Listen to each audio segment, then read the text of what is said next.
वबरकातुहु। अल्हम्दुलिल्लाहि रब्बिल आलमीन वस्सलातु वस्सलामु अला रसूलिल्लाहि व आलिहि व सहबिहि अज्माइन वमन तबिअहु व ताअहु बिद्दीन इला यौमिद्दीन। கண்ணியத்திற்கும் பெருமதிப்பிற்கும் உரிய எல்லாம் வல்ல அல்லாஹ்வின் நல்லடியார்களே, அல்லாஹுடைய பேரருளால் வாரந்தோறும் வெள்ளிக்கிழமை மக்ரிப் தொழுகையை தொடர்ந்து நடைபெறக்கூடிய இந்த மார்க்க சொற்பொழிவு நிகழ்ச்சியில் நாம் அனைவரும் இந்த சபையிலே ஒன்று திரண்டிருக்கிறோம். உங்களுக்கு மத்தியில் இந்த தருணத்தில் திருக்குரான் சொல்லக்கூடிய வெற்றியாளர்கள் என்ற தலைப்பின் கீழ் நாளை மறுமையினுடைய வெற்றியை அல்லாஹ் குரானில் யாரை குறித்தெல்லாம் பட்டியலிடுகிறான், அந்த பட்டியலை நாம் அறிந்து கொள்வதன் வாயிலாக ஒருவேளை அந்த தகுதியை நாம் வளர்த்து கொள்ளலாம், அந்த வெற்றியாளர்களுக்குரிய பண்புகளை நாம் உருவாக்கி கொள்வதன் வாயிலாக சொர்க்கத்தை அடைவதற்கு ஒரு வாய்ப்பினை வழிவகையினை நாம் ஏற்படுத்திக் கொள்ள வேண்டும் என்பதற்கு இந்த தலைப்பு உங்களுக்கு மத்தியில் தேர்வு செய்யப்பட்டிருக்கிறது. பொதுவாக வெற்றி என்ற வார்த்தையை பொறுத்தவரை மனிதர்கள் அதிகம் விரும்பக்கூடிய ஒரு வார்த்தை வெற்றி என்பது. எந்த ஒன்றிலுமே ஒரு மனிதன் தோல்வியை அடைந்து கொள்ள வேண்டும் என்று சிந்திக்க மாட்டான். தன்னுடைய கல்வியாக இருக்கலாம், தன் வியாபாரமாக இருக்கலாம், தன்னுடைய திருமண வாழ்க்கை, குழந்தையை பெற்றெடுக்கிற நிகழ்வு, அல்லது தன்னுடைய வாழ்வில் ஏற்படுகிற எல்லா நிலைகளிலுமே தான் தான் வெற்றி அடைய வேண்டும் என்ற ஒரு எண்ண மனப்பான்மையோடு தான் தன்னுடைய எல்லா காரியத்தையும் ஒருவன் தொடங்குகிறான்.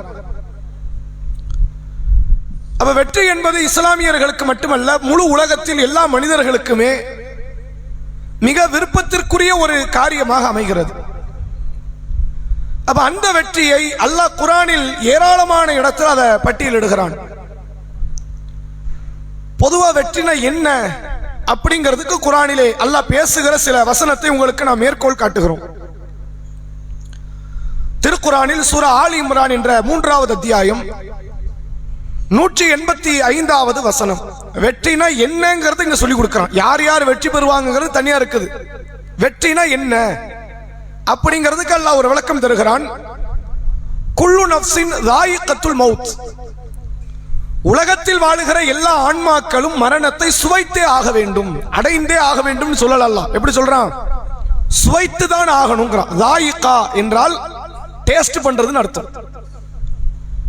ஏன் மௌத்த டேஸ்டோட சேர்க்கிறான் அப்படின்னா, டேஸ்ட்ல பல வெரைட்டி இருக்குல்ல, இனிப்பு இருக்கு, கசப்பு இருக்கு, கார்ப்பு இருக்குங்கிற மாதிரி மரணத்திலும் பல வெரைட்டி இருக்கு. எல்லாருக்கும் ஒரே மாதிரி மௌத்து வராது. வித்தியாசமாக இந்த மரணத்தை அவர்கள் சுவைப்பார்கள். நல்லவர்கள் ஒரு விதமாக, தீயவர்கள் ஒரு விதமாக, காபியர்கள் ஒரு விதமாக, நம்பிக்கை கொண்டவர்கள் ஒரு விதமாக, நயவஞ்சகர்கள் ஒரு விதமாக. மரணத்தில் பல சுவைகள் இருக்கிறது. அந்த சுவையை அனைத்து ஆன்மாக்களும் சுவைத்தே ஆக வேண்டும்.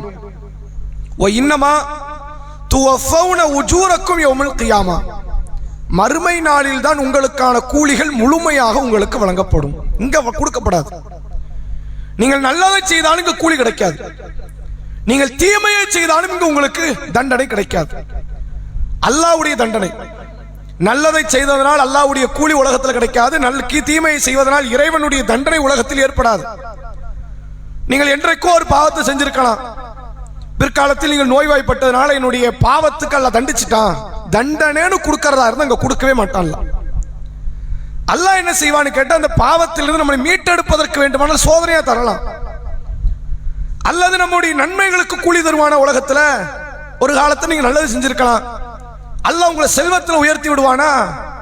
செல்வத்தில் உயர்த்த போவதே உண்மைதான், நன்மைக்கான கூலியை தரமாட்டான். அதற்கு முன்னால் கிடைக்கக்கூடிய ஒரு நற்செய்தியாக வேண்டுமானால் அல்லாஹ் தரலாம். அப்ப எந்த நன்மையாக இருந்தாலும் தீமையாக இருந்தாலும் அதற்கான கூலிகள் நாளை மறுமையில் தான் வழங்கப்படும். இப்ப அல்லாஹ் சொல்றான் வெற்றினா என்னன்னு. ஃபமன் ஸுஹ்ஸிஹ அனின் நார் வ உத்கிலல் ஜன்னah. யார் நரகத்தில் இருந்து தூரமாக்கப்படுகிறார்களோ, சொர்க்கத்திற்குள் நுழைவிக்கப்படுகிறார்களோ, ஃபக்கது ஃபாஸ், அவர்கள்தான் வெற்றியாளர்கள். வெற்றிக்கான பண்பெல்லாம் வேற வேற இடத்துல எல்லாம் பேசுறான். இது இன்னென்ன தகுதி இருக்கணும், அவர்கிட்ட இன்னென்ன அமல் இருக்கணும், இப்படி எல்லாம் அவருக்கு குணங்களை பண்புகளை வளர்த்து கொள்ளணும், அவங்க எல்லாம் வெற்றியாளர்னு பல இடத்துல பேசுறான். வெற்றினா என்னன்னு இங்க சொல்றான். எது வெற்றி? நான் மௌத்தாகும் போது எனக்கு 10 வீடு இருக்குது, அது வெற்றி கிடையாதுங்கிறான். அது என்ன வெற்றி? மௌத்தாகும் போது பணத்தையும் நகையும் உருவாக்கி வைத்திருக்கிறேன், அல்லது எனக்கு 10 பிள்ளைகளோ கல்யாணம் முடிச்சு அதுவோ 10 பிள்ளைகளை பெற்று எடுத்து 100 பேரை பேத்தி இருக்குது, அது வெற்றி. அது என்ன வெற்றி? உங்களுக்கு பிள்ளை செல்வம் இருப்பதோ, பொருள் செல்வம் இருக்கிறதோ, அல்லது ஒரு மாநிலத்தினுடைய சிஎம்மா இருக்கிறீங்க, அது வெற்றி ஆயிருமா? மௌத்தாகும் போது ஒரு நாட்டினுடைய பிரதம மந்திரியா இருக்கிறீங்க, வெற்றி ஆயிருமா? அது வெற்றி கிடையாது. பதவியில் இருப்பது வெற்றி கிடையாது. அல்லது நீங்கள் மௌத்தாகும் போது உலகமே உங்களுக்காக அழுகிறது, அட நல்ல மனுஷன் போய் சேர்ந்துட்டார, முழு உலகமே அழுகிறது, அப்ப அது வெற்றி ஆயிருமா? அதுவும் வெற்றி ஆகாது. நீங்கள் புகழை தேடி சேர்க்கிறீர்கள், அது வெற்றி கிடையாது. பதவிக்கு போட்டி போடுகிறீர்கள், அது வெற்றி கிடையாது. பொருளாதாரத்துக்கு ஓடுகிறீர்கள், அது வெற்றி கிடையாது. சொத்து பத்துகளை குவிக்கிறீர்கள், அது வெற்றி கிடையாது. பிள்ளை செல்வத்தை உருவாக்கி அதை பாசமாக வளர்க்கிறீர்களே, அது வெற்றி கிடையாது. உலகத்தில் நீ திரட்ட எதுவுமே வெற்றி கிடையாதுன்னு சொல்லிட்டு, ஃபமன் ஸுஹ்ஸிஹ அனின் நார், யார் நரகத்தில் இருந்து வெளியே வந்துட்டாங்களோ, தூரமாக்கப்பட்டு விட்டார்களோ, வ உத்கிலல் ஜன்னா, சொர்க்கத்திற்குள் நுழைவிக்கப்படுகிறார்களோ, ஃபக்கத் ஃபாஸ், அதுதான் வெற்றி. சொர்க்கத்துக்குள்ள போறதுக்கு பேர் தான் வெற்றி, நரகத்தில் இருந்து விடுதலை ஆவதற்கு பேர் தான் வெற்றி. இந்த வெற்றியை முஸ்லிமை தவிர வேற யாரும் புரிந்து கொள்ள முடியாது. அதுக்கு ஈமான் வரணும்ல. சொர்க்கம்னு ஒண்ணு இருக்கு, நரகம்னு ஒண்ணு இருக்கு, அல்லாஹ்விடத்தில் விசாரணைக்குரிய ஒரு நாள் இருக்கு அப்படின்னு நம்புறவங்க மட்டும்தான் இந்த வெற்றியை நோக்கி ஒரு அடிக்கல் எடுத்து வைக்க முடியும். இதை நம்பிக்கையே இல்லை அப்படின்னா அவனுக்கு முழுக்க முழுக்க உலக வெற்றியை தான் பார்ப்பான். நிறைய பிள்ளைங்களை பெற்றெடுக்கணும், அல்லது விரும்பியபடி வாழ்க்கை வாழணும், நிறைய சொத்துக்களை சேர்க்கணும், பதவிக்கு போகணும், பேர் புகழோடு வாழணும், இதைத்தான் வெற்றி நினைப்பான். இப்ப முதல் அடிப்படையாவே அல்லாஹ் எதை சொல்லி கொடுக்கிறான்? உன் இலக்கு எல்லாம் நரக விடுதலை நோக்கமா வை, உன் இலக்கு எல்லாம் சொர்க்கத்துல காலடி எடுத்து வைக்கணும்னு வை. அந்த இலக்கோடு பயணிக்கிறேன்னா உலகத்தில் ஏற்படுகிற நஷ்டம் உங்களுக்கு நஷ்டமா தெரியாது, உலகத்தில் ஏற்படுகிற இழப்புகள் உங்களுக்கு இழப்பாக தெரியாது. கொஞ்சம் யோசிச்சு பாருங்க. ஒரு மனிதர் கல்வி கற்றுக்கொள்கிறார், அவருக்கு கல்வி கற்றுக்கொள்ள பிடிக்கலன்னு விலகி வந்துட்டார். நிறைய பசங்களை நீங்க பார்க்கலாம். அவனுக்கு எப்ப அது வழி தெரியும் அப்படின்னா, வாழ்க்கையில் துவண்டு போகும்போது மட்டும் தான் வழி தெரியும். அவனுடைய தகப்பனோ தாயோ பெரிய பொருளாதாரத்தை சொத்து பத்தை சேர்த்து வச்சிருக்காங்க, அப்ப வழி தெரியுமா? அவனுக்கு தெரியாது. படிக்கவே இல்லை, தற்குறியா இருக்கிறான். ஸ்கூல்ல சேர்த்தா படிக்க மாட்டேன்னு வெளியே வந்துட்டான். ஆனா வாப்பா அம்மா கோடி கோடியா சொத்து சேர்த்து வச்சிருக்காங்க. வாழ்க்கையில ஒரு இடத்துல அவன் கல்வியை பத்தி யோசிப்பான? யோசிக்க மாட்டான். அந்த பணம் இருக்குது, எக்கச்சக்கமா பணம் சேர்த்துட்டானு. அப்ப யாருக்கு ஒரு காரியத்தை பற்றி யோசனை வரும் என்றால், யாருக்கு அது குறித்த நம்பிக்கை இருக்கிறதோ, அது குறித்த சிந்தனை இருக்கிறதோ, அவர்களுக்கு யோசனை வரும். கல்வியினுடைய உயர்வு யாருக்கு தெரியாது? பணத்தின் மீது மோகம் கொண்டவர்களுக்கு தெரியாது. மறுமையினுடைய வெற்றி யாருக்கு தெரியாது? நம்பிக்கை கொள்ளாத மக்களுக்கு தெரியாது. முஸ்லிம் மக்களாவது அதுல போட்டி போடணுமா இல்லையா? நம்ம தான் நம்பிக்கை வச்சிருக்கிறோம். மறுமைன்னு ஒண்ணு இருக்குது. உலகத்தை தன்னுடைய ஆளுமையால் வல்லமையால் படைத்த ஒரு பெரு ஆற்றல் கொண்ட ஒரு இறைவன் நம்மளை பிடிச்சி விசாரிக்க போறான். அவன் விசாரணையிலிருந்து தப்பிக்கவே முடியாது. தலைகீழ நின்னாலும் சரி கொண்டு வந்து பிடிச்சி உள்ள வச்சிருவான். அவனிட கேட்கக்கூடிய கேள்விகளுக்கு பதில் அளிக்கணும். நியாயமான பதில்கள் அவன் முன்னால் நாம் அளிக்க தவறிவிட்டால் நாம் நரகம் சென்று விடுவோம் என்பதை ஆழமாக நம்பிக்கொண்டிருக்கக்கூடிய இந்த முஸ்லிம்கள் எதை வெற்றியா வைக்கணுங்கிறான்ல, இதை வையுங்க. இந்த வெற்றியை ஒருவர் உள்ளத்துல தாங்கி நின்றுட்டாருன்னு வைங்க, அவருக்கு உலகத்துல சில இழிவு ஏற்படும். அதெல்லாம் அவர் கவலை வராது. என்ன கவலை? எதுக்காக அவர் கவலைப்படுவாரா? கவலைப்பட மாட்டார். இல்ல பணங்காசம் நஷ்டமாயிடுச்சு, 40 ஆண்டு காலம் உழைத்து பல கோடி ரூபாய் சேர்த்து எல்லாம் நாசமா போயிடுச்சு, வருத்தப்படுவாரா? நான் இந்த உலகத்தினுடைய வெற்றியை எதிர்பார்க்கிறேன். பிள்ளைகள் மௌத்தாகும், வருத்தம் வருமா? பெரிய நோய் வந்துடும், இளம் பருவத்திலேயே படுக்கையில் விழுந்துருவார், வருத்தம் வருமா? அவருக்கு வராது. அவரை நோயை கொண்டோ, வறுமையை கொண்டோ, பசியை கொண்டோ, இழிவை கொண்டோ, கஷ்டத்தை கொண்டோ, எதை கொண்டும் அவருடைய மன சோர்வை ஏற்படுத்தி விட முடியாது. ஏன்? அவருக்கு இலக்கு எல்லாமே சொர்க்கம் மட்டும்தான். உலக வெற்றியை அவர்கள் வெற்றியாக பொருட்படுத்தாத மனிதர்கள் உலகத்தில் நிம்மதியாக வாழ்வார்கள். உண்மையிலே ஒருத்தனுக்கு யாருக்கு வாழ்வதற்கு பிடித்து இருக்கும் என்று கேட்டால் இந்த வாழ்க்கை நேசிப்பவர்க்கல்ல, இந்த வாழ்க்கை வெறுப்பவர்களுக்கு. கொஞ்சம் யோசிச்சு பாருங்க, யதார்த்தத்தை புரியும். இந்த வாழ்க்கை ரொம்ப நேசிக்கிறீங்கன்னு வைங்க, உங்களுக்கு வாழ கஷ்டமாயிரும். நமக்கு நிறைய வீடு கட்டணுமே, நிறைய பொருளாதாரம் சேர்க்கணுமே, நிறைய கமிட்மெண்ட்ஸ் இருக்குது, ஒவ்வொரு நிமிஷம் யோசிச்சுக்கிட்டே இருப்பான். அவனுக்கு வாழ்க்கையை வெறுத்துரும். ஒருத்தர் வெந்ததை தின்னுட்டு விதி வந்த சாவன்னு தெரியறான்னு வைங்க, அவனுக்கு வாழ்றது ரொம்ப லேசா இருக்கும், ஈஸியா வாழ்ந்துரும். அவனுக்கு எந்த கஷ்டமே கிடையாது. ஒரு வேலையில நிற்பான், வேலையை விட்டு தூக்கிட்டாங்க, தூக்கிக்கோ நான் இன்னொரு இடத்துக்கு போயிருவேன்னு போயிருவான். பணம் காசு இழந்துட்டோம், அவனுக்கு வருத்தமாக இருக்காது.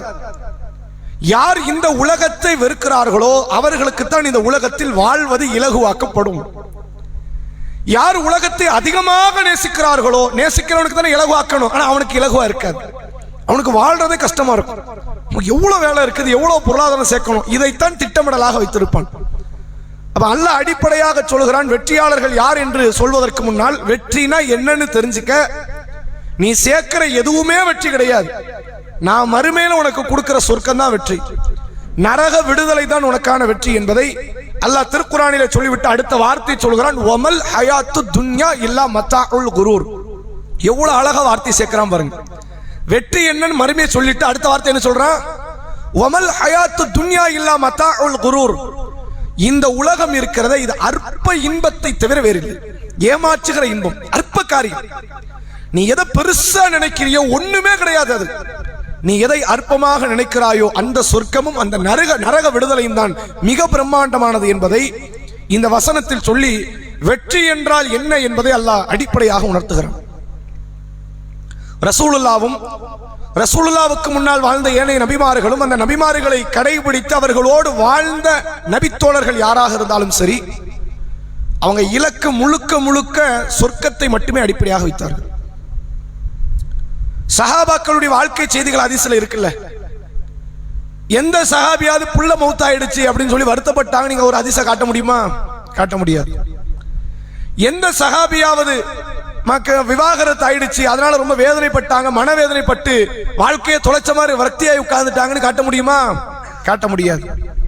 எந்த சஹாபியாவது வியாபாரம் பண்ண காத்தடிச்சது, நான் மழை வந்துச்சு நஷ்டமாயிடுச்சு அப்படின்னு உட்கார்ந்து வருத்தப்பட்டாங்கன்னு ஒரு செய்தி காட்ட முடியுமா? காட்ட முடியாது. எந்த சஹாபியாவது கடுமையான நோய் வந்துருச்ச, இவ்வளவு பெரிய நோயா அப்படின்னு நோயை நினைத்து வருத்தப்பட்டு சிந்தித்த ஒரு செய்தியை காட்ட முடியுமா? காட்ட முடியாது. ஏன்? அப்ப அவங்களுக்கு நோயே வரலையா? அவங்களுக்கு வியாபாரத்தை நஷ்டமே வரலையா? கணவன் மனைவிக்குள்ள அங்க சண்டையே வரலையா? பிள்ளைங்க மௌத்தே ஆகலையா? எல்லாம் நடந்துச்சு. அது ஏன் ஹதீஸ்ல வரல? ஏன்னா அவங்க அதை பொருட்டாவே பார்க்கல. இது ஒரு விஷயமா? இதுவெல்லாம் பேசப்பட வேண்டிய அளவுக்கு, வருத்தப்பட்டு உட்காரப்பட வேண்டிய அளவுக்கு முக்கியமானதா என்று அதையெல்லாம் உதாசீனப்படுத்தியவர்கள் அந்த நபித்தோழர்களும் நபிமார்களும். ரசூலுல்லாவுடைய தோழர்கள் அகல் யுத்தத்தில் ஈடுபட்டிருக்கிறாங்க. மதீனா நகரத்தை சுற்றி மிகப்பெரிய குழி ஒன்றை தோன்றாங்க.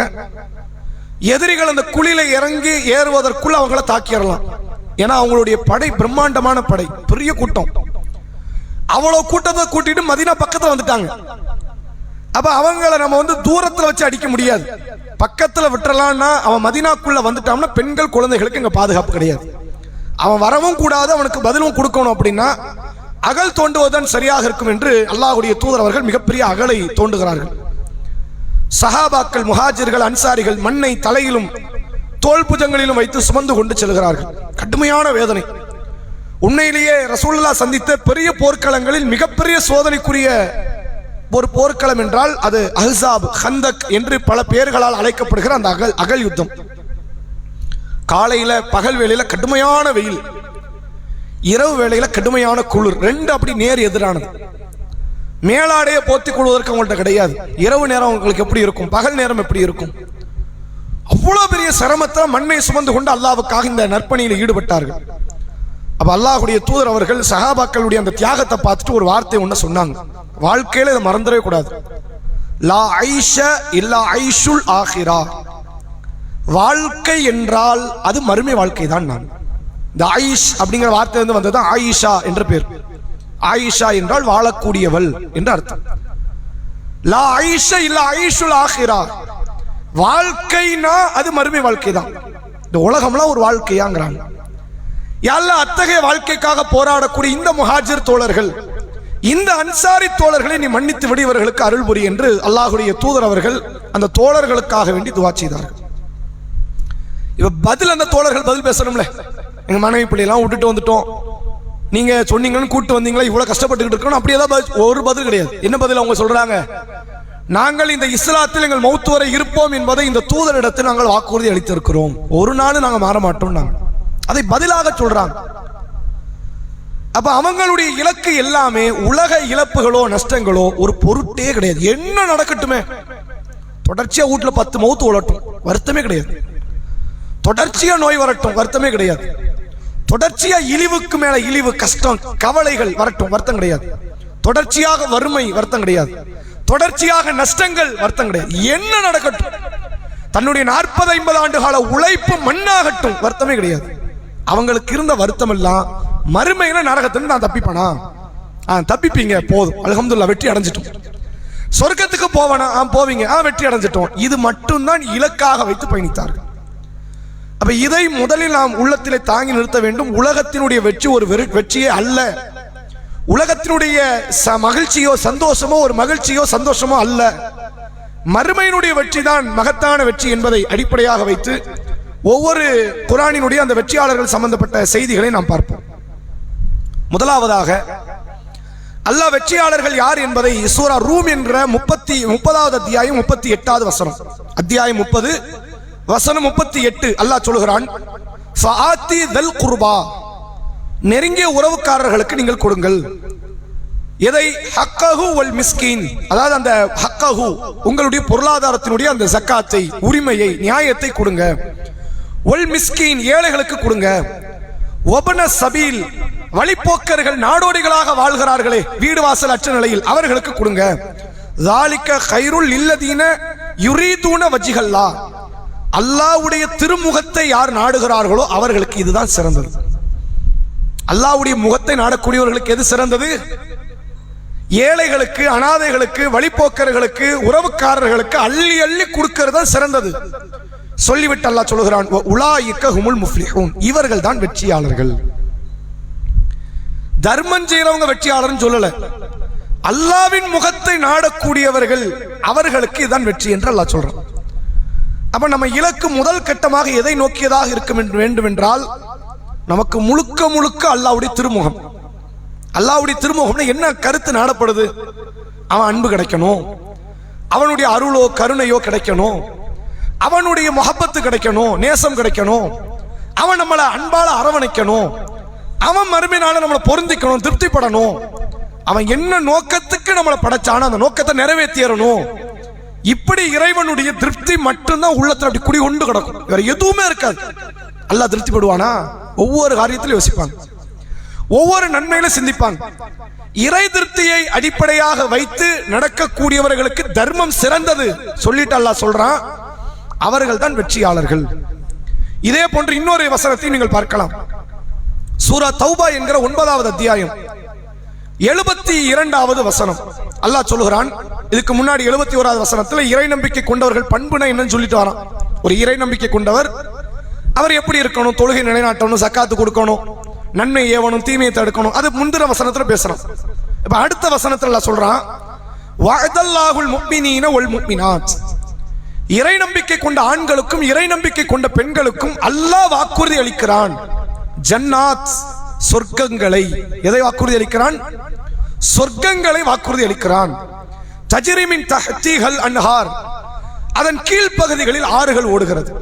எப்போதுமே ஒரு நீரூற்று உள்ள ஒரு பசுமையான இடம் அப்படிங்கிறதுக்கு அல்லாஹ் சொல்ற வார்த்தை. அந்த சொர்க்கங்களிலே கீழ்ப்பகுதிகளில் ஆறுகள் ஓடுகிறது. ஹாலிதீன ஃபீஹா, அதிலே அவர்கள் நிரந்தரமாக தங்கி விடுவார்கள். அவங்க வெளியே போகணும், அவங்களுக்கு ஆசை வராது. அதான் இருந்துட்டு எப்ப 60 வருஷம் வாழ்ந்ததுக்கு 100 வருஷம் சொர்க்கத்தில் இருந்து வெளியே போகணும் அல்லாஹ்வும் சொல்ல மாட்டான். அவர்களுக்கும் பிரியம் இருக்காது, அல்லாஹ்வும் வெளியே அனுப்ப மாட்டான். அவர்கள் சொர்க்கத்திலே நிரந்தரமாக இருப்பார்கள்.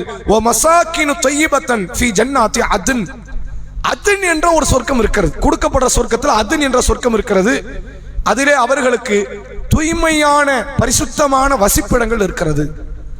நீங்கள் பார்த்ததை விட உலகத்தில் எவ்வளவோ லக்ஸரியான வீடுகளை பார்த்துருக்கலாம். இன்னைக்கெல்லாம் யூடியூப்ல ஒரு ட்ரெண்டா ஓடுது அப்படின்னா ஹோம் டூர்னு போடுவாங்க. சில பேர் தான் இருக்கிற வீட்டையே எடுத்து வீடியோ போடுவாங்க. அடுத்தவர்களுடைய லக்ஸரியான லைஃப்ல ஒரு வாழ்ந்திருப்பானே, எந்த அளவுக்குன்னு கேட்டா 100 கோடி ரூபாய்க்கு வீட்டுல என்ன இருக்கும்? 1 கோடி ரூபாய் 30 லட்சம் 40 லட்சம் செலவு பண்ணி வீடு கட்ட முடியாதுன்னு இருப்போம். 100 கோடி ரூபாய்க்கு, அதுவும் சொந்த நிலத்துல வாங்கின வீடா இருக்காது, அபார்ட்மெண்ட் வீடா இருக்கும். அபார்ட்மெண்ட் வீடுல நமக்கு என்ன கிடைச்சிரும்? கடைசியில் ஒரு 200 வருஷம் கழிச்சு நிலம் கிடைக்குமா? நமக்கு கிடைக்காது. செங்கலாவது கிடைக்குமா? ஒண்ணுமே கிடைக்காது. அபார்ட்மெண்ட் வீட 100 கோடி 200 கோடி 500 கோடி எல்லாம் கொடுத்து வாங்கக்கூடிய தனவந்தர்கள் சமுதாயத்தில் இருக்கிறாங்க, உலகத்தில் இருக்கிறாங்க.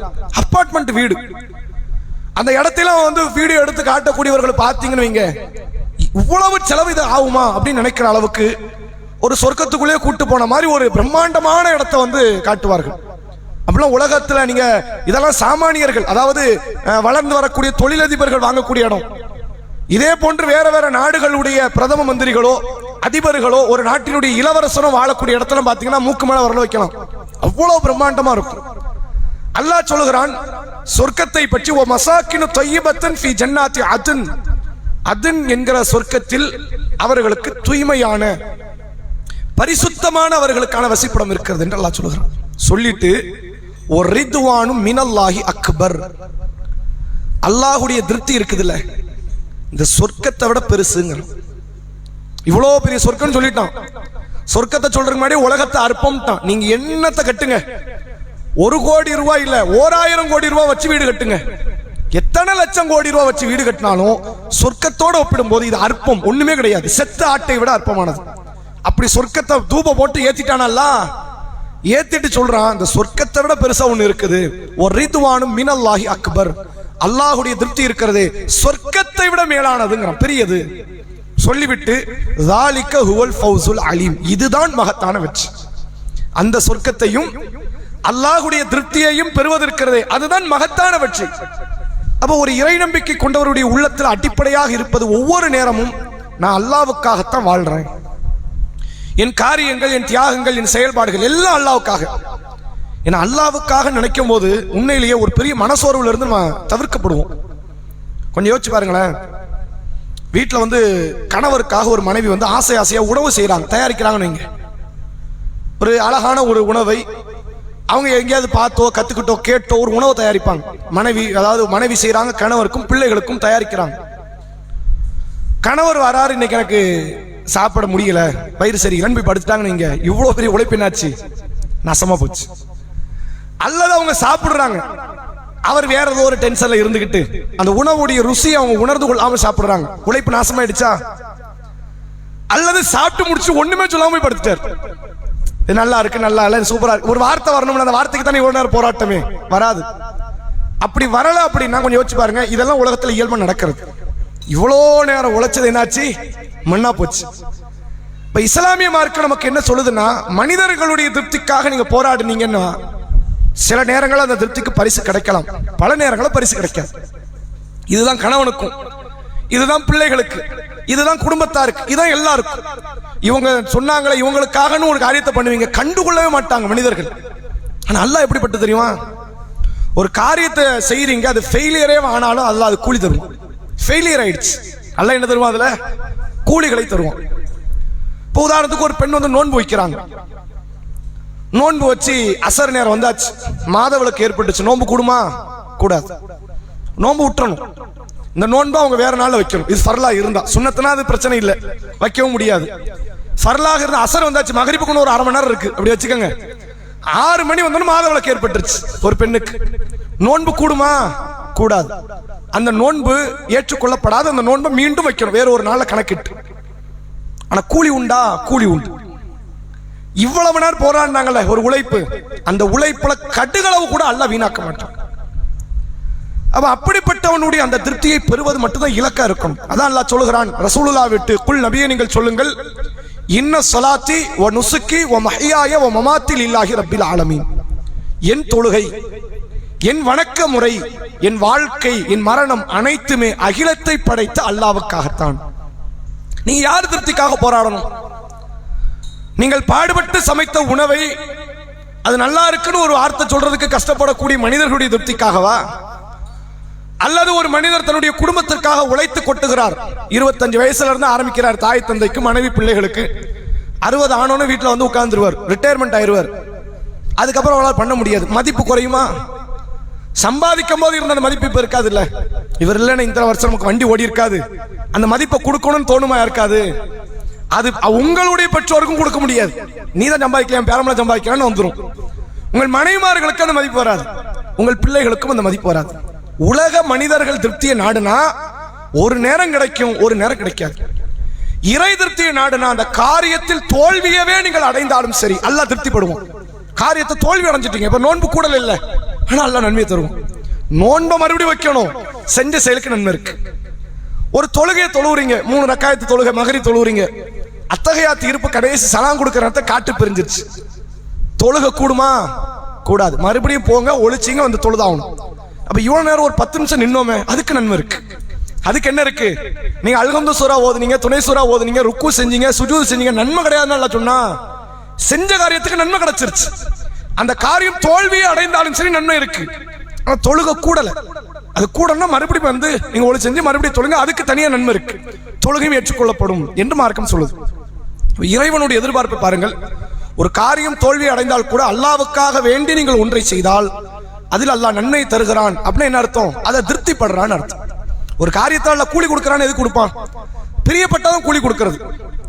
உங்க வீட்டில் வந்து எலக்ட்ரிஷியன் வேலையை ஒரு ஆளை கூப்பிடுறீங்க, வந்து பார்க்கிறாரு, காலையில இருந்து சாயங்காலம் வரைக்கும் வேலை பார்த்துருக்கிறாரு, ஒண்ணுமே உருப்படி இல்லை, காசு கொடுப்போமா?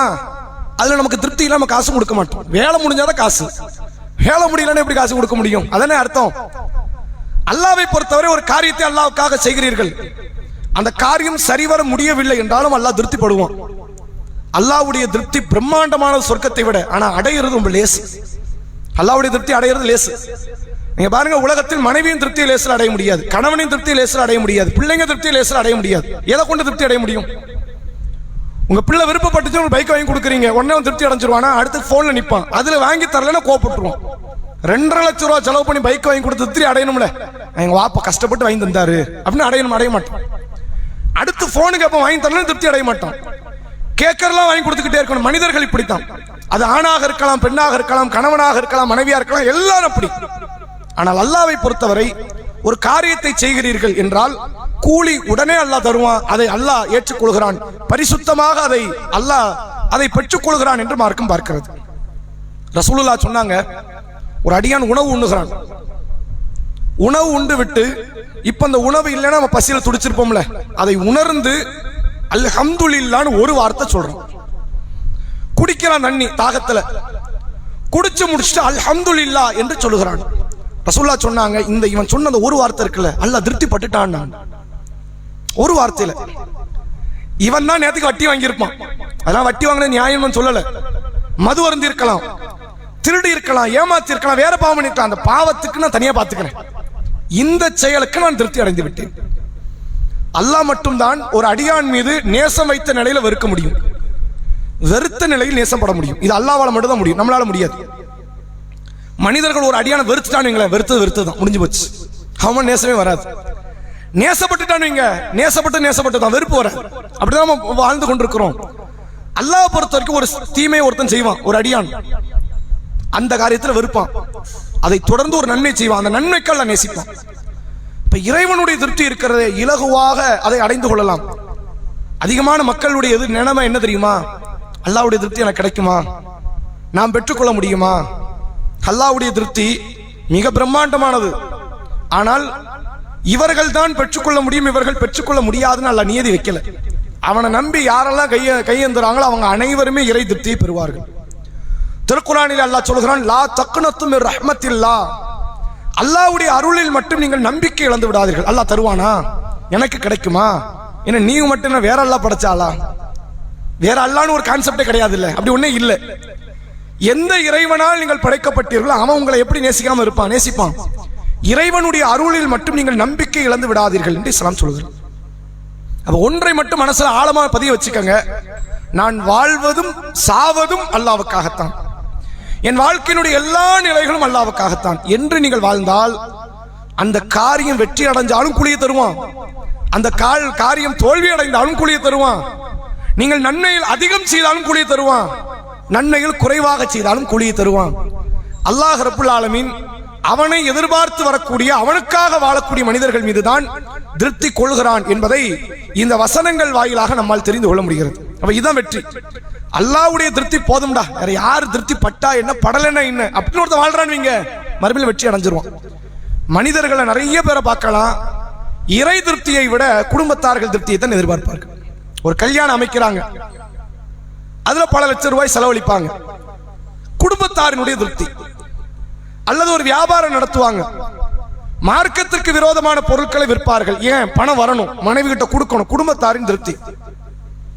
இப்படி எல்லா காரியத்தையும் குடும்பத்தார் திருப்திக்கு ஆசைப்படுறாங்கல்ல, அந்த குடும்பத்தார் ஒரு நேரம் வரைதான் உங்களுக்கு மதிப்பளிப்பார்கள். இது கணவனும் சரி மனைவியும் சரி. ஒரு நேரம் தாண்டிருச்சுன்னா நிராகரிப்பார்கள், புறந்தள்ளி விடுவார்கள். எத்தனை ஆண்டு காலம் உங்கள் மரணத்திற்கு பிறகு உங்களுடைய வாழ்க்கை துணையோ பிள்ளைகளோ உங்களை நினைத்துக் கொண்டிருப்பார்கள். ஒரு மனைவி மௌத்தாயிட்டாங்க, கணவர் எத்தனை வருஷம் நினைச்சுக்கிட்டு இருப்பாரு. ஒரு கணவர் மௌத்தாயிட்டார், மனைவி எத்தனை வருஷம் நினைப்பாங்க. பிள்ளைங்க மௌத்தாயிட்டாங்க, பெற்றோர்கள் எத்தனை வருஷம் நினைக்க போறாங்க. பெற்றோர்கள் மௌத்தாயிட்டாங்க. உண்மையிலே வருத்தப்பட வேண்டிய நிகழ்வு என்னன்னா, பெற்றோர்கள் மௌத்தது ரொம்ப லேசில மறந்துடுவாங்க. மற்றவர்கள் மரணம் கூட அவ்வளவு காலம் நிக்காது, அவ்வளவு காலம் வந்து உள்ளத்தில் இருக்காது. இந்த பெற்றோர்களுடைய மரணம் இருக்குது, உடனே போயிடும். இப்படிப்பட்ட நிலையில தான் இந்த குடும்பத்தாருக்காக உழைத்து கொட்டக்கூடியவர்கள். இறை திருப்திக்காக வேண்டி நீங்கள் வாழ்ந்தால் இம்மையிலும் மறுமையிலும் அல்லாஹ்வுடைய கருணை கிடைக்கும் என்பதை நம்ம புரிந்து கொள்ள முடியும்.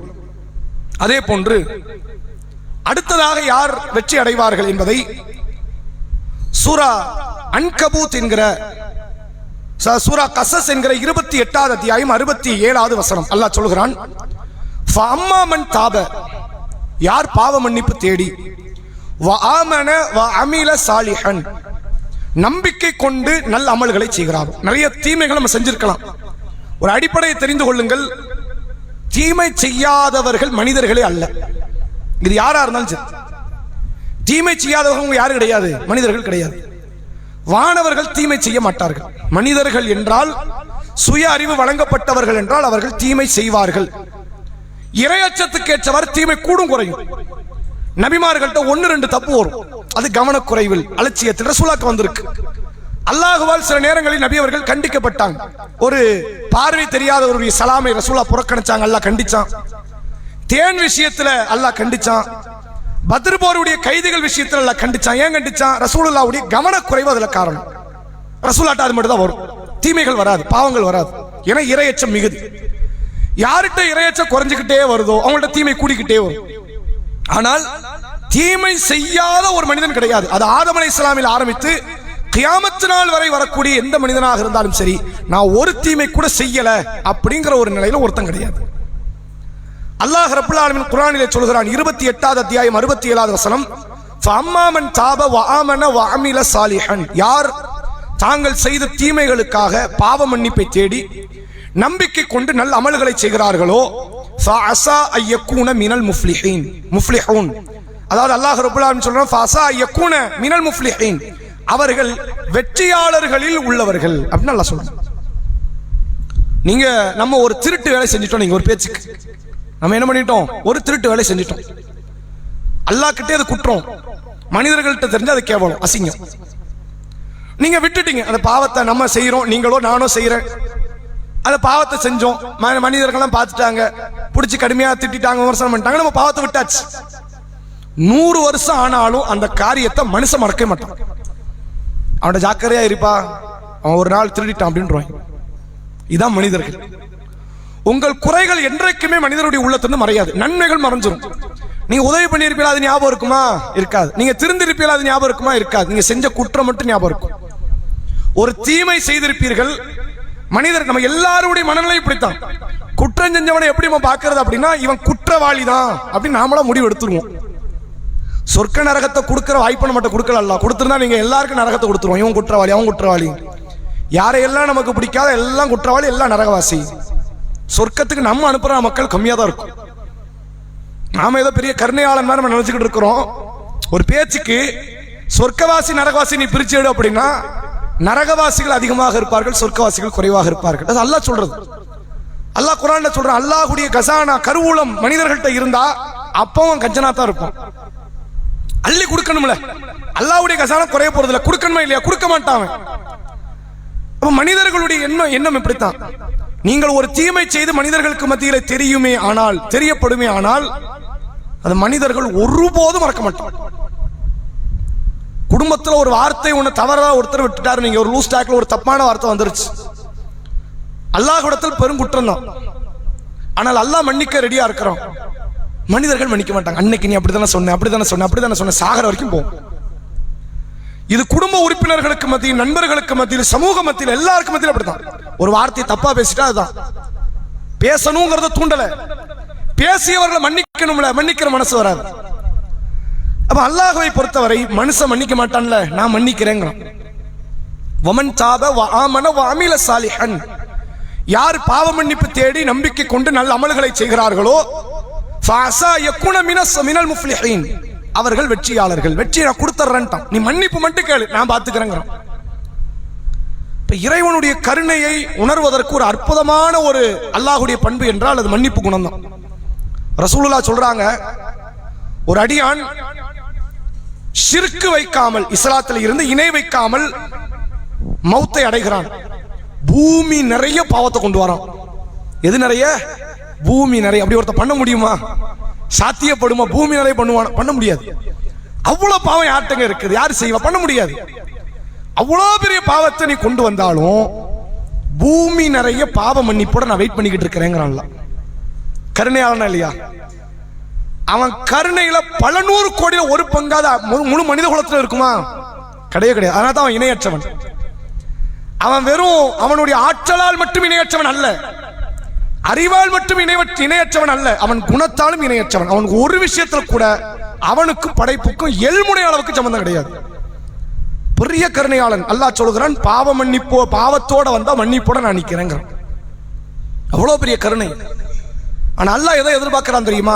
அந்த திருந்துகிற எண்ணத்தையும், அல்லாஹ் என்ன மன்னிச்சிரு அப்படின்னு எந்த நேரத்தில் நீங்கள் மன்னிப்பு கேட்டாலும் சரி, அந்த மன்னிப்பை அல்லாஹ் ஏற்றுக்கொள்ள தயாராக இருக்கிறான். ரசூலுல்லாஹ் சொன்னார்கள், ஒரு அடியானுடைய உயிர் தொண்டைக்குழியை அடைகிற கர்கராவுடைய நேரம், இந்த பேச்சு வராதுல்ல, அந்த நேரம் வரை பாவ மன்னிப்பு அல்லாஹ் அவனுக்கு கால அவகாசத்தை நீட்டி வைக்கிறான். கடைசி வரைக்கும் இருக்க வாய்ப்பு. ஃபிரௌன் அந்த கர்கராவுடைய நேரத்தை கடந்து மன்னிப்பு கேட்டான், அதான் அவனுக்கு கிடைக்கல. நான் இப்ப அல்லாஹ்வை நம்புறேன், இப்ப நம்பி ஆலான் ஒக்கத அசைத்த, இப்பதான் நம்புவியா? இதுக்கு முன்னாடி எவ்வளவு அட்டூழியம் பண்ணிக்கிட்டு இருந்த அப்படின்னு சொல்லி அவனை நரகத்திற்குரியவனாக ஆக்குகிறான். கர்கராவுடைய நேரம் வானவர்களை பார்ப்பதற்கு முந்தைய நேரம், மரணத்தை அடைவதற்கு முந்தைய நேரம் வரை அடியார்கள் கேட்கிற பாவ மன்னிப்பை அல்லாஹ் ஏற்றுக்கொண்டே இருக்கிறான். இவ்வளவு பெரிய கருணையாளன் பாருங்க. அந்த கருணையாளன் சொல்றான், என்கிட்ட மன்னிப்பு கேளு, நான் உன்னை திருப்திப்படுறேங்கிறான். என்கிட்ட மன்னிப்பு கேளு, உனக்கு நான் வெற்றியை தருகிறேன் என்று அல்லாஹ் சொல்கிறான். உண்மையில் இஸ்லாத்தில் தொழுகை, நோன்பு, ஜக்காத்து, ஹஜ்ஜி, உம்ரா, குர்ஆன் வாசிப்பது, திக்ர் செய்வது, துஆ செய்வது என்று ஆயிரம் நன்மைகள் இருக்கலாம். அந்த நன்மைகளுக்கெல்லாம் ஒரு மேன்மை பொருந்திய நன்மையாக இஸ்லாம் சொல்வது பாவ மன்னிப்பை மட்டும்தான். பாவ மன்னிப்பு தேடுங்கள். இத்தனை ஆண்டு கால ஷைத்தானுடைய முயற்சி மண்ணா போயிடும். ஒரு உதாரணத்துக்கு பாருங்க, ஒரு அடியான ஷைத்தான் வழி கெடுக்கிறான். வழிபாடு செய்யாத, மது அருந்து, விபச்சாரம் பண்ணு, வட்டி வாங்கு, திருடு, ஏமாத்து, மோசடி பண்ணு இழுத்துக்கிட்டே வரான். கொத்து கொத்தா பாவம் பண்ணி வச்சிருக்கிறான். டக்குன்னு ஒரு நேரம் அவனுடைய உள்ளம் புரண்டு, யா அல்லாஹ் என்ன மன்னிச்சிரு, நான் இனிமே தப்பு செய்ய மாட்டேன் அப்படின்னு ஒரு கண்ணீர் விட்டு ஒரு பெட்டிஷன் போட்டானு இங்க, ஷைத்தானுடைய இத்தனை ஆண்டு கால உழைப்பு மண்ணா போயிரும். இவ்வளவு உழைப்பவன் ஏன் செஞ்சான்? இவனை எப்படியா நரகத்தை தள்ளிடணும், அது மண்ணா போயிரும். ஷைத்தானுக்கு அறவே பிடிக்காத ஒரு காரியம் என்ன தெரியுமா? நீ தொலை கூட செய்யடா, மன்னிப்பு கேட்டாரு. ஏன்? நீ தொழுதா கூட உன்னை வேற வகையில என்னால் வழி கெடுக்க முடியும், நோன்பு வச்சா என்னால் வேற வழிகளை வழி கெடுக்க முடியும், தர்மம் செய்தால் வேற வகையில உன்னை வழி கெடுக்க முடியும், நீ ஜிஹாதில் ஈடுபட்டா கூட உன்னை வேற வகையில என்னால் வழி கெடுக்க முடியும். பாவ மன்னிப்பு கேட்ட வழி கெடுக்க முடியாது. அவனுடைய எல்லா வழிகட்ட சிந்தனையும் உடைஞ்சிடும். ஷைத்தானுக்கு அறவே பிடிக்காத ஒரு காரியம் அல்லாஹ் கிட்ட நீங்கள் மன்றாடுவது, செய்த குற்றத்தை நினைத்து வருந்தி அல்லாஹ்விடத்தில் நீங்கள் பாவ மன்னிப்பு தேடுவது. அல்லாஹ்க்கு மிக பிரியத்திற்குரிய காரியம் இந்த மன்னிப்பு. அதனால்தான் அல்லாஹ் சொல்கிறான், மற்றொரு வசனத்தில் கூட நீங்க பார்க்கலாம், இந்த பாவ மன்னிப்பு மற்றும் நன்மைக்குரிய காரியங்களை பற்றி அல்லாஹ் சொல்கிறான். யா அய்யுஹல்லதீன ஆமனூ, ஈமான் கொண்டோர்களே. 22வது அத்தியாயம் 77வது வசனம் சூரா ஹஜ்ஜிலே அல்லாஹ் பேசுகிறான், ஈமான் கொண்டோர்களே, இர்கஉ வஸ்ஜுது வஅபுது, நீங்கள் ருக்கு செய்யுங்கள், சுஜூது செய்யுங்கள், தொழுங்கள், ரப்பக்கும் உங்கள் இறைவனை, ஃபஃபஅலுல் கைர லஅல்லக்கும் துஃப்லிஹூன், நீங்கள் நன்மை செய்யுங்கள், அல்லாஹ் உங்களுக்கு வெற்றியை தருவான். அப்ப இந்த பாவ மன்னிப்பை தொடர்ந்து வரக்கூடிய இந்த நன்மைகள் இருக்கிறதே, இறைவனுடைய வெற்றியை லேசில் பெற்றுக்கொள்ளலாம். அல்லாஹ் திருக்குரானில் சூரா ஃபுர்கான் என்கிற அத்தியாயத்தில் அல்லாஹ் பேசுகிறான், நான் பாவம் பண்ணிட்டேன், பெரிய பெரிய பாவங்கள் எல்லாம் நான் பண்ணியிருக்கிறேன், என் நிலைமை என்னன்னு வருத்தப்படுற அடியார்களுக்கு அல்லாஹ் ஆறுதல் அளிக்கிற ஒரு வார்த்தையை பாருங்கள்.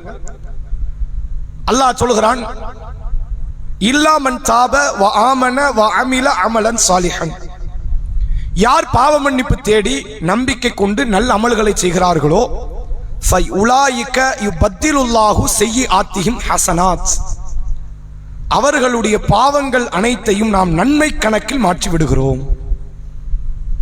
எவ்வளவு பெரிய கொடுப்பனை! வல்லாஹு கஃபூருர் ரஹீம், அல்லாஹ் மன்னிப்பவன் நிகரில்லா அன்பாளன். இது நடக்குமா? சாத்தியப்படுமா? ஒரு வேலையாள் கடையில் வேலை பார்க்கிறாரு, சோம்பேறித்தனமாக வருகிறார், சீக்கிரமா போயிடுறாரு, வேலையை பார்க்கறதே கிடையாது. இவரால் கடையில் நஷ்டம், கடையை கவனிக்கல.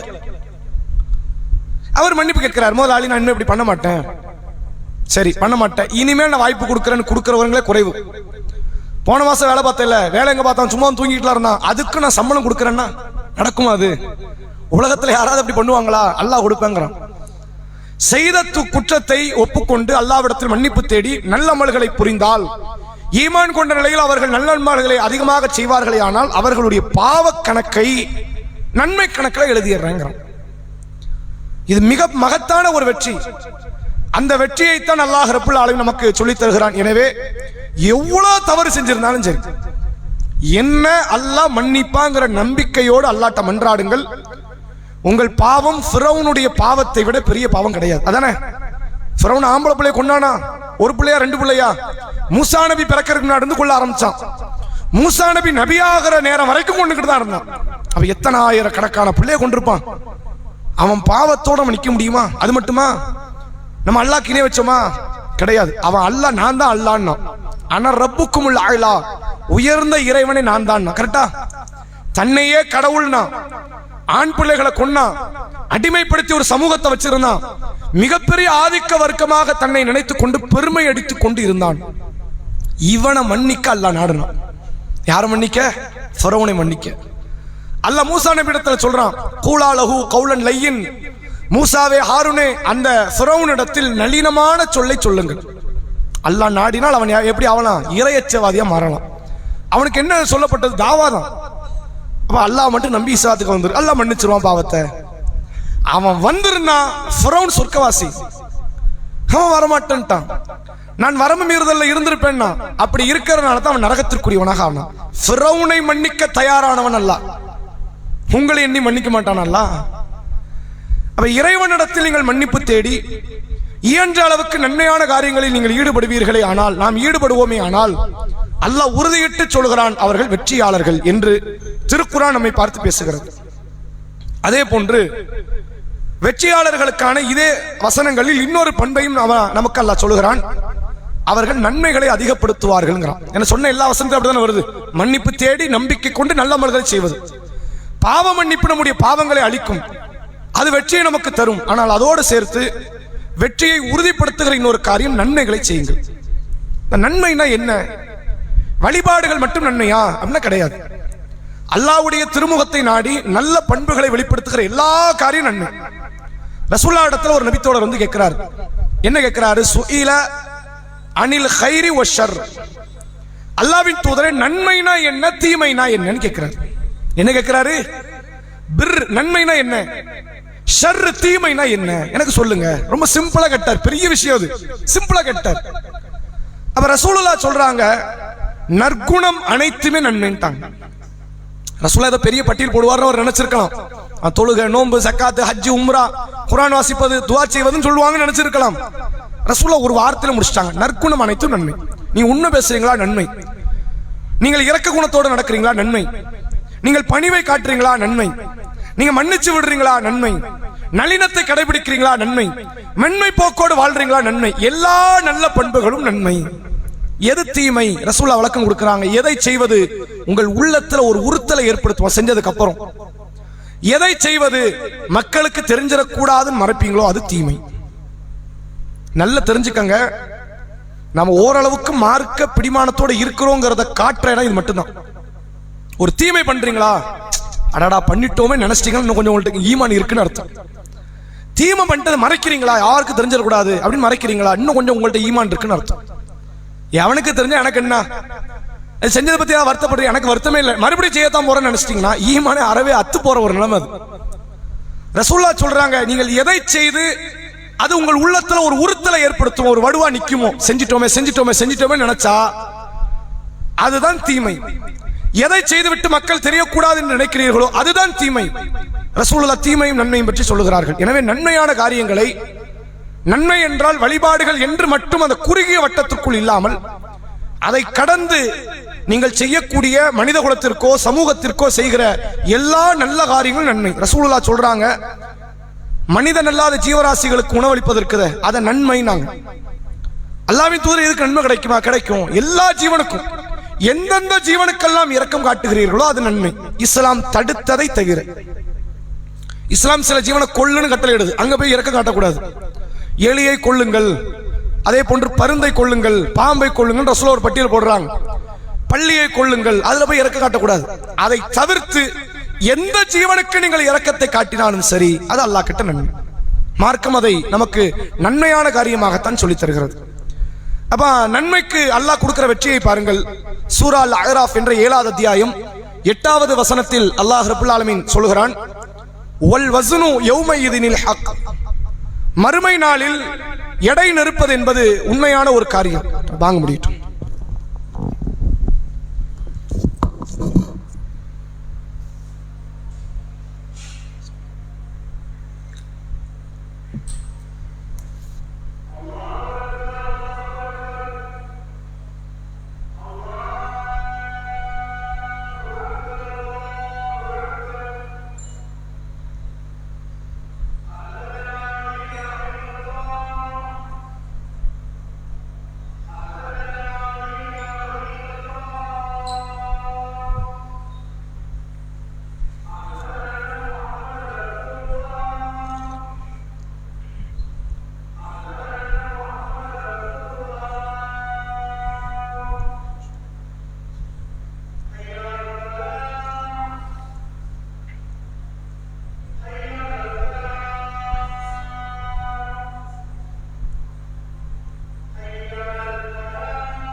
அஸ்ஸலாமு அலைக்கும். அல்லாஹ் குர்ஆனில் சூரா அல் அஹ்ராஃப் என்ற 7வது அத்தியாயம் 8வது வசனத்தில் அல்லாஹ் சொல்கிறான், வல் வஸ்னு யௌமையிதினில் ஹக். மறுமை நாளில் எடை நெருப்பது என்பது உண்மையான ஒரு காரியம். அதை யாரும் மறுத்தர முடியாது. அதே நேரத்தில் யாரும் அதை தடுத்து நிறுத்திட முடியாது. மீசான் ஒரு தராசு இருக்குல்ல, மறுமை நாளில் மீசான் என்கிற ஒரு மீசான்ங்கிற வார்த்தைக்கு அர்த்தமே தராசு தான் அரபுல. மீசான்ங்கிறது வந்துட்டு அந்த தராசுடைய தனி பேருங்கிறது இல்லாம மீசான் என்றாலே தராசு. மறுமை நாளில் அல்லாஹ் ஒரு எடை நெருக்கிற தராசை வைத்திருப்பான். நன்மைகளை ஒரு தட்டிலும் தீமைகளை ஒரு தட்டிலும் அல்லாஹ் வைத்து, தீமைகள் நன்மைகளை குறித்த ஒரு செய்தி அல்லாஹ் இந்த வசனத்தில் சொல்கிறான். மறுமை நாளில் எடை நெருப்பது என்பது உண்மை. ஃபமன் தகுலத் மவாசீனுஹு, யாருடைய நன்மை தட்டு கனத்து விட்டதோ ஃபஉலாயிக ஹுமுல் முஃப்லிஹூன், அவர்கள் வெற்றியாளர்கள். அஹ்ராஃப் என்ற 7வது அத்தியாயம் 8வது வசனம். இதே வசனத்தை இன்னொரு சூறாலை நமக்கு சொல்கிறான்.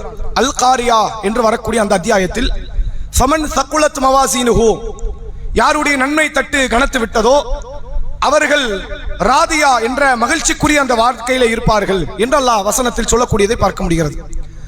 அப்ப இந்த வசனத்திலே அல்லாஹ் சொல்லுகிறான், நீங்கள் வெற்றி அடைய வேண்டும் என்றால் அதீத நன்மைகள் உங்கள்கிட்ட இருக்கணும். அந்த அதீத நன்மைகளோடு நீங்கள் வந்தால் வெற்றி அடையலாம். நன்மைகளை செய்வதற்கு அல்லாஹ் 1008 கதவுகளை திறந்து வச்சிருக்கிறான். ஒரு ரூட்டு தான் நன்மைன்னு வைங்களேன், எல்லாராலையும் செய்ய முடியாது.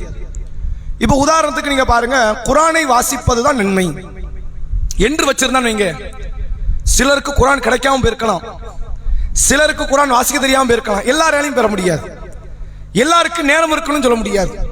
அல்லாஹ் நன்மைகளுக்கான களஞ்சியத்தை அப்படி உடைச்சிட்டான். நிறைய இருக்கு, திக்ருகள் இருக்கு, எல்லாரும் செய்யலாம். திக்ரு முடியல, என்னால திக்ருலாம் பண்ணிக்கிட்டு இருக்க முடியாது, வேலையில நோன்பு வைக்கலாம். இப்படி ஒவ்வொரு நன்மை அவங்க உங்களுடைய சூழ்நிலைகளுக்கு ஏற்ற மாதிரி என்னால என்ன முடியும் அப்படிங்கிறத, ஃபர்லு எல்லாருக்கும் பொதுவானது, அது மாறாது. இல்ல என்னால முடியாது ஃபர்லு தொழுகையில ஏதாவது அதுல ஒரு சலுகை கிடைக்கும்னா அதுல கிடைக்காது. ஃபர்லுல யாருக்கு எந்த மாற்றமும் கிடையாது. ஃபர்ல தவிர்த்துட்டு ஒருத்தர் நன்மையில ஈடுபடுறாரு, நீங்க ஒருத்தர் பெரிய பணக்காரரா பிசினஸ் மேனா இருப்பார், அவரால் நோன்பு வைக்க முடியாது. உபரியான நோன்புகள், திக்கர்கள், கூடுதலான தொழுகை, கூடுதலான காரியம், குரான் ஒரு நேரம் இருக்காது, ஓடிக்கிட்டே இருப்பார். 1000 கடையை திறந்தாச்சு 1001வது கடையை நோக்கி ஓடுவார். அவரால் நிக்கவும் மனசு வராது. அவருக்கு அல்ல என்ன செய்யற வாய்ப்புகளை, செல்வத்தை அதிகப்படுத்த நிறைய தர்மத்தை கொடுங்க, அப்படி நன்மை அடையலாம். ஒரு ஹஜ் பண்ணுங்க, 10 உம்ரா பண்ணுங்க, வாய்ப்புகள் இருக்கு. அப்ப ஒவ்வொருத்தருக்கு அந்த நன்மைகளுக்கான சூழ்நிலைகளை அல்லாஹ் வகைப்படுத்துகிறான். நம்மால் என்ன முடியும், எனக்கு இயன்றது என்ன அப்படிங்கறத உணர்ந்த அந்த நன்மைகளில் நாம் அதிகப்படுத்துவோமே ஆனால் நம்முடைய வெற்றி உறுதியாகிவிடும். அதை இஸ்லாம் சொல்லுகிறது. அப்ப 2 விஷயத்தை நம்ம பார்த்திருக்கிறோம் இன்றைய தினத்துல. வெற்றியாளர்களுக்கான 2 முக்கியமான காரியம். ஒன்று, இறை திருப்தியை அடைவது வெற்றியை பெற்றுத்தரும். அல்லாஹ்வுடைய திருப்திங்கிறது எல்லா காரியத்திலும் இருக்குது.